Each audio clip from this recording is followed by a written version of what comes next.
The evening my son said "mother" instead of "mom," I almost let it go.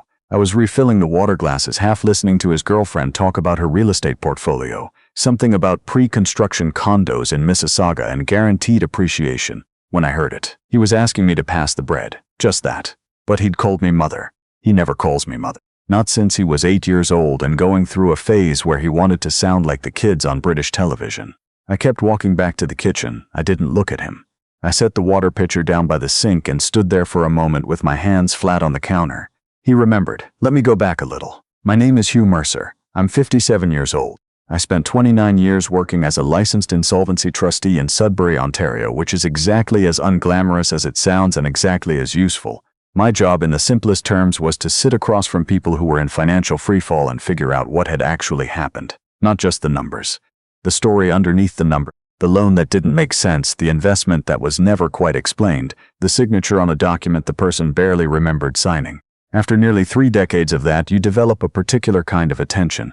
You notice the gap between what someone says and what the paperwork shows. You notice when a story is too clean. My wife Louise passed away 3 years ago. Pancreatic cancer, the kind that moves fast and doesn't negotiate. She was 54. We had 27 years together, and I will tell you plainly that I have not figured out how to fill the space she left. I tried going back to office full-time after. That didn't work. I tried the opposite, took a leave, drove out to the cabin near Killarney every weekend. That didn't work either. What I do now is something in between. I consult part-time for a firm in Sudbury. I keep the garden Louise planted. I make the same soup she used to make on Sundays, even though mine is never quite right. My son, Theo, is 31. He works in urban planning for the city of Hamilton. He has Louise's way of listening, completely still, fully present, and my stubbornness, which has cost him at least 2 friendships that I know of and probably more that I don't. He never married, came close once in his late 20s with a woman who turned out to have a different version of their relationship in her head than he did. He was careful after that. Deliberately careful, the kind of careful that looks like contentment from the outside, but that I recognized for what it was. So when he called me in February to say he'd been seeing someone he wanted me to meet, I paid attention to how he said it. Not what he said. How. There was something loose in his voice, easy the way he used to sound before the careful years started. She's 38. She does investment consulting, private clients, works mostly out of Toronto but travels a lot. She's been in Hamilton for about 6 months. I wrote the name down, old habit. And you like her? I said. He laughed. Yeah, Dad, I really do. We agreed she'd come to Thanksgiving dinner. It's the tradition I've kept since Louise died. Theo drives up from Hamilton. I cook the turkey exactly the way Louise did, with the sage stuffing and the cranberry sauce from scratch. And we spend the day pretending the table isn't too large for 2 people. This year there would be a 3rd chair. I spent the 2 weeks before the dinner doing what I do. Sable's last name was Fournier. Her online presence was professional and deliberately modest. A LinkedIn with a respectable work history. A simple website for something called Fournier Capital Advisory. She'd apparently worked for a mid-size wealth management firm in Calgary before going independent 4 years ago. Her credentials checked out on the surface, registered with the MFDA, clean public record with the OSC, no disciplinary history that I could find. But there were things. Her business address was a virtual office in Etobicoke. Legal common for independent consultants, but worth noting. Her LinkedIn had connections but very few endorsements, and the ones she had were from accounts that looked recently created. The testimonials on her website were effusive but unattributable. No last names, no companies, no way to verify.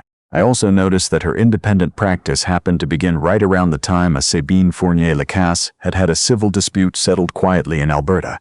The name was close enough to make me look twice. The details of that settlement were sealed. I couldn't confirm it was the same person.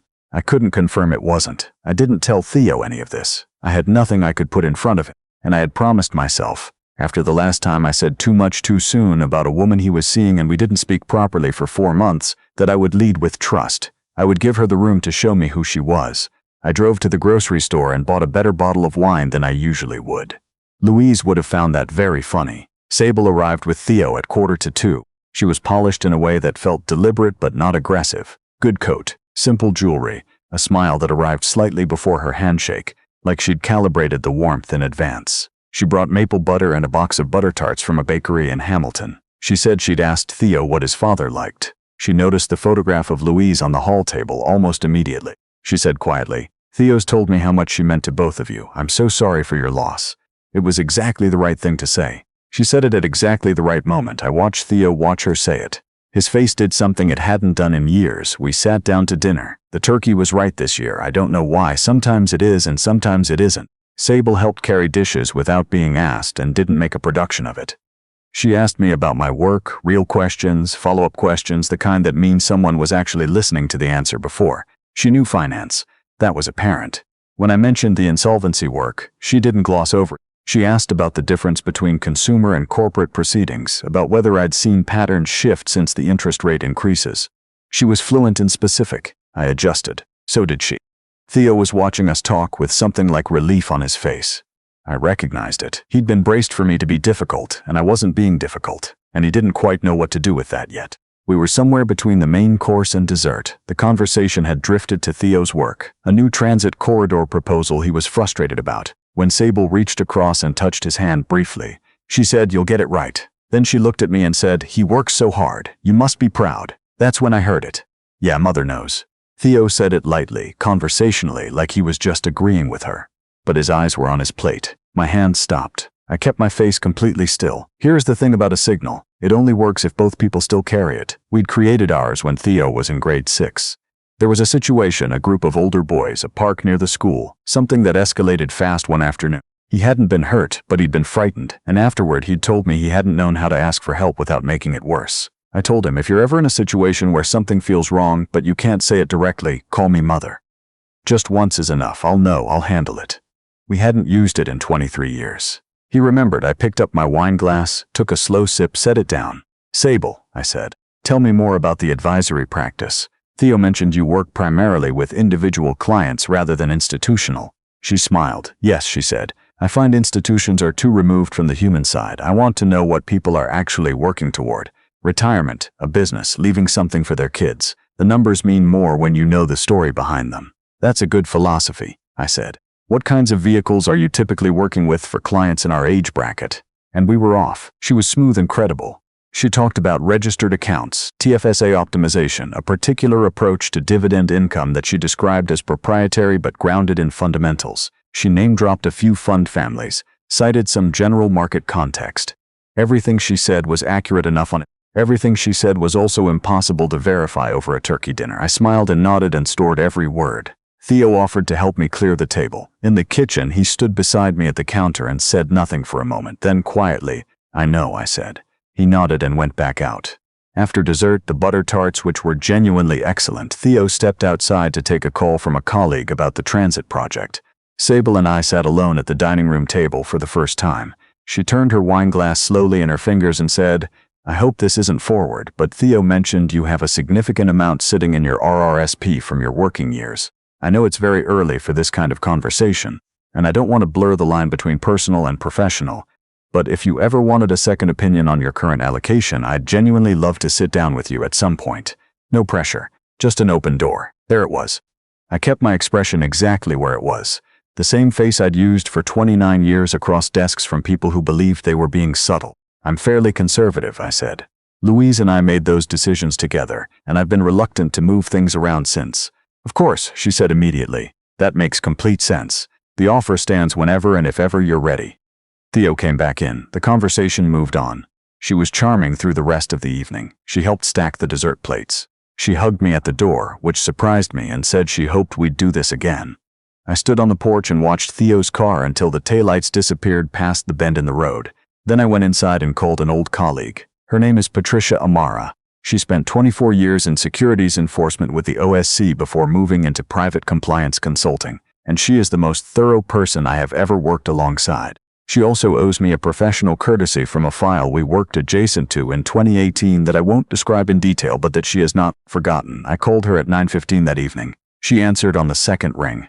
"I need a careful look at a name," I said. "Investment consultant operating out of Toronto, possibly connected to something in Alberta around 4 years ago. Name is Sable Fournier." A pause. "How careful?" "Careful enough to find what a surface search won't." She called me back 36 hours later. I was in the garage sanding down the legs of a rocking chair Louise's mother had left us, something I'd been meaning to do for 2 years when the phone rang. "Hugh," she said, "where did your son meet this woman?" My chest went cold. "Tell me everything." Her legal name was Sabine Fournier Lacasse. She'd shortened it 4 years ago, right around the time she'd gone independent, right around the time the civil dispute in Alberta had been settled. Patricia had found 2 complaints filed with the Alberta Securities Commission, both from women in their late 50s and early 60s, both recently widowed, both describing the same arc, a relationship that built slowly and warmly over several months, an introduction to investment opportunities that seemed reasonable and personalized, funds transferred into accounts routed through holding companies that proved difficult to trace. Both complaints had been settled. The terms were sealed. There was a third situation, not a formal complaint. A woman in Oakville, a retired hospital administrator, had contacted a consumer protection office 18 months ago, alleging that an investment consultant matching Sabine's description had cultivated a friendship with her son before approaching her directly about her retirement savings. The file had been closed without action when the woman's family decided not to pursue it, citing the emotional cost. In each case, the entry point was the same: a younger person in a relationship with the target's child. Access through trust, warmth as infrastructure. I sat down on the garage floor with the phone in my hand. "How much is my son at risk?" I asked. "The relationship is the vehicle," Patricia said. "You're likely the actual target. The RRSP comment at dinner confirms the angle." I thought about the coat, the butter tarts. The question about Louise asked at exactly the right moment. I thought about how carefully calibrated all of it had been. Not warmth. Architecture. "I need to tell him," I said. "You need to be careful about how," Patricia said. "If he's emotionally invested and you come in with accusations before you have something he can see plainly, you risk losing him. These situations are designed to make the concerned family member look like the problem. She'll have already laid groundwork for that." I knew she was right. I'd seen the same structure from the other side many times. The person being defrauded defends the one doing it. The family member becomes the obstacle. The isolation happens without the fraudster having to do a single visible thing. "Give me a few days," I said. "I want to say something about why this works, because it's the part that sounds simple from outside and isn't." Theo had been careful for 3 years. 3 years of keeping people at a measured distance, of not letting himself believe too quickly, of protecting himself from another situation like the one at 27 that had cost him more than he ever said directly. Sable had given him 4 months of the opposite of that. 4 months of being consistently, reliably present, of remembering small things he'd mentioned in passing, of making him feel for the first time in a long time like he didn't have to guard everything. You don't dismantle that with an accusation. You need to hand the person something solid enough that the decision makes itself. I called Theo the next morning and told him I'd been thinking about what Sable had said at dinner about the RRSP. I told him I was open to hearing more, if she was still willing. He was quiet for a moment. "Really? You seem pretty set on keeping things as they are." "I'm 57, I said. "Maybe I've been too cautious." He laughed. It cost me something, that laugh, but I kept going. The 3 of us arranged to meet at my house the following Saturday. I spent the week preparing. I contacted a former colleague, a man named Gary Osei, who'd spent 20 years with the RCMP's Financial Crimes Unit before retiring to Barrie, and asked him to be on standby. I placed a precautionary alert on my accounts at the credit union. I called Patricia back and asked her to prepare a printed summary of what she'd found. Not for Theo yet, but for when I needed it. And I called Theo on Thursday, not about any of this, just to talk. About his transit project, about a hockey game he'd watched, about whether I'd gotten around to fixing the eavesdrops yet. He sounded good. I listened and said the right things. And when I hung up, I sat for a while at the kitchen table, where Louise used to grade her school board papers on Sunday evenings. I thought about the signal, about the fact that Theo had held onto it for 23 years without either of us mentioning it once, and that in a room full of people and a conversation going 3 directions at once, he'd known to use it and trusted that I would hear. Saturday came. Sable arrived 12 minutes before Theo, which I noted. She had a laptop and a printed document she called a financial planning overview, tailored, she said, to what Theo had told her about my general situation. It was professional, the terminology was correct. The projections were optimistic in a way that was just inside the edge of plausible. I asked about the underlying funds. She answered smoothly. I asked about the custodial structure for client assets. She had a ready answer. I asked her to write down the name and registration number of the third-party custodian she'd referenced. She did it without hesitating, which told me the number would hold up to a quick search and not much beyond that. I'd like to have someone look over the custodial documentation before I make any decisions, I said.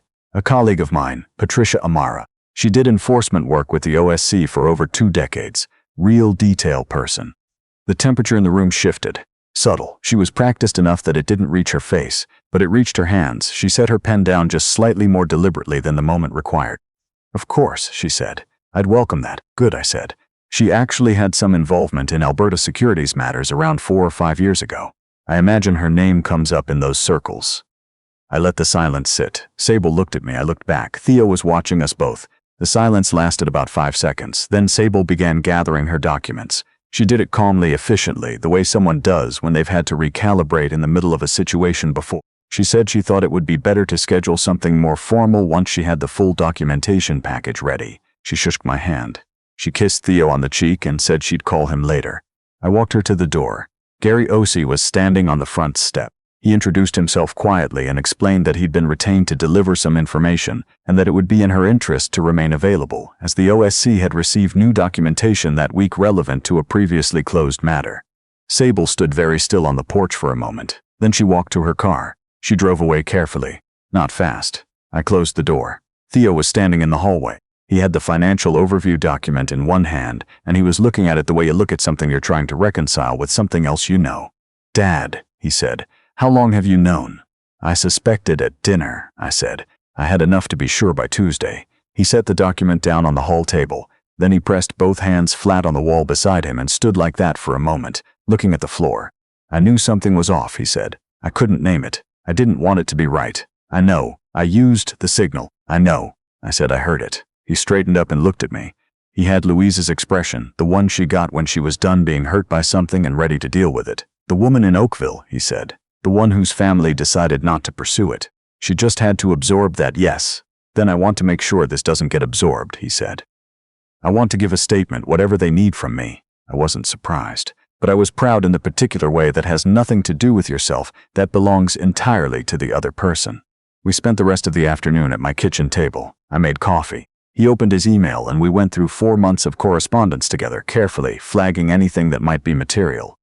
At one point he stopped and looked at me. "The butter tarts were actually really good," he said. I laughed. It came out before I could stop it. "I know," I said. "That's the part that gets you." He shook his head slowly. Then he put his hand over mine on the table for just a second, the way Louise used to when she wanted to say something without saying it. "I'm glad you made the signal when I was a kid," he said. "I don't know why I even remembered it." "Because it mattered when you learned it," I said. "Those things stay." The OSC formally reopened the matter within 3 weeks. Patricia's documentation connected to the earlier Alberta file, and the Oakville family, when contacted, agreed to cooperate. Gary told me later that there were likely other situations that hadn't surfaced yet, that these cases rarely have only the complaints you can find. I don't know exactly where it stands as I write this. These things take time. They always take more time than they should. Theo came up to Sudbury most weekends through November.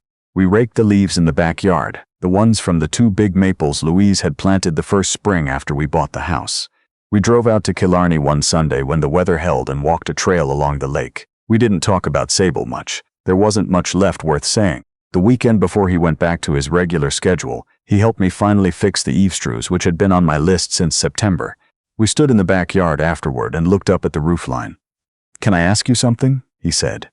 "Always, when you were working, doing insolvency files, and you had a strong instinct about a situation, did you ever doubt yourself? Think you might be reading it wrong?" I thought about it, honestly. "Every time," I said. "That's why you build the file. The instinct tells you where to look. The documentation tells you what you found." He nodded slowly, looking up at the roof. "The signal was the instinct," he said. "Yes," I said, "and then we built the file." He was quiet for a moment. Then he said he was going to teach his planning team a version of it, some kind of code word for when a project meeting is going sideways and someone needs a way to flag it without derailing the whole room. He said it half like a joke, but not entirely. I looked at him. "They need that more than people think," he said a little defensively. "They do," I agreed. He left after dinner. I stood on the porch and listened to his car until I couldn't hear it anymore. Then I went inside and turned off the lights the way I always do, room by room. In the hallway I stopped the way I sometimes do in front of Louise's photograph on the hall table. I said it quietly, to no one and to her, "Mother." Then I went to bed.